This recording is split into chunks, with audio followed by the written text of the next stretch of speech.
Assalomu alaykum yaqinlar, yaxshimisizlar? Mana sizlar dron so'rovdinglar. Ayniqsa mana DJI Air 2S degandan. Hozircha afsuski bu bunimiz yo'q, lekin uning o'rniga sizlarga DJI Air 3S shu narsani xudo xolasa bugun obzorini qilib beraman. Buni ham keyingi safarlarda ko'rsatamiz. Hozircha bu yo'q. Shuning uchun sizlarga DJI Air 3 dronini Xitoyda turib obzor qilib beraman. Hozir birinchi bu yerda ochib ko'rsataman, qanaqa bo'ladi, qanaqa joylashgan bo'ladi korobkada, yangi ochganingizda hozir ko'rasizlar. Mana bu dronda nafasi, ya'ni pulti.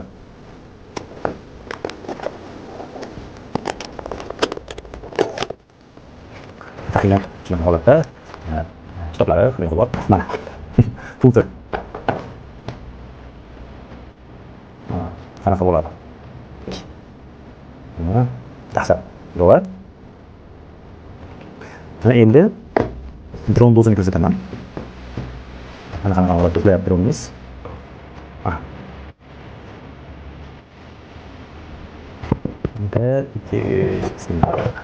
Wow.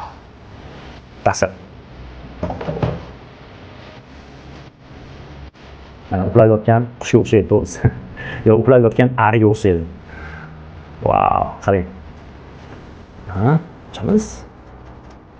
Mana bunaqa qochayotgan. Ko'ryapsiz? Dahshatni o'zi.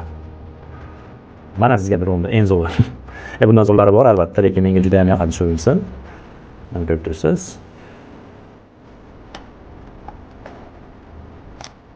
Wow. Mana old taraf kamerasi. Ko'ryapsizmi? Ko'nglasini qarang.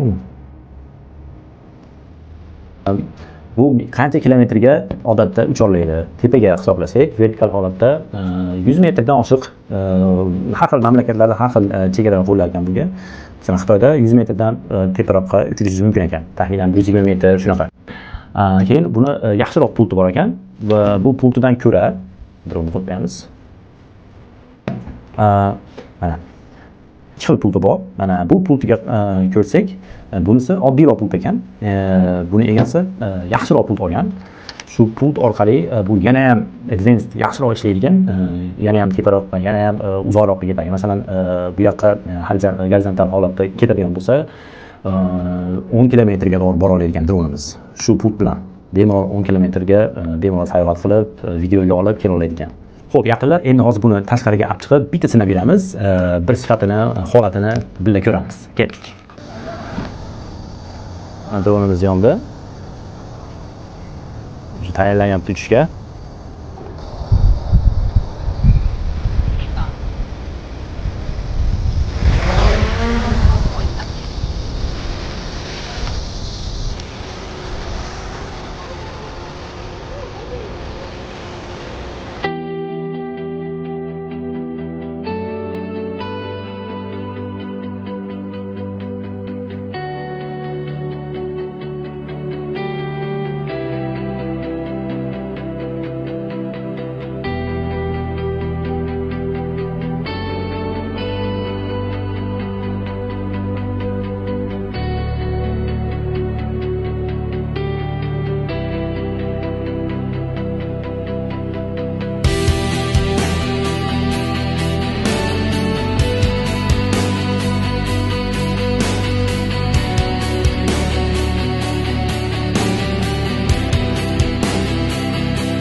Mana yaqinlar, dronimiz qaytyapti.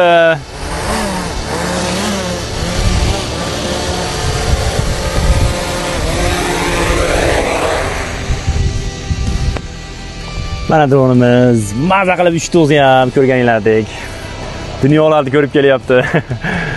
Buni endi вообще anaqasi modi ko'p, rejimi ko'p. Masalan, sport rejimi bor, tez uchadigani bor, sekin oladigani bor. Bilasizlar, blogerlar olayotgandek. Xullas, xo'p, yaqinlar buni narxiga keladigan bo'lsak, $1000 dan $2000 atrofida ekan. Agar olaman desanglar, birinchi ruxsatnoma olish kerak albatta O'zbekistonda ishlash uchun. Lekin agar bunaqa droningiz bo'lsa, ishonavering, sizga hech narsa kerak emas. Videomiz yoqqan bo'lsa, obuna bo'lib, like bosib qo'yinglar. Hali bundan boshqa yana ashincha, xudo xolasa, zo'r texnologiyalarni ko'rsataman sizlarga, yangiliklarni ko'rsataman xudo xolasa. Videomiz yoqqan bo'lsa, albatta like bosib, obuna bo'lishni unutmang. Xitoydagi eng yangiliklarni xudo xolasa sizlar bilan biz birga ochamiz. Allohga omonat, kattakon rahmat. Go!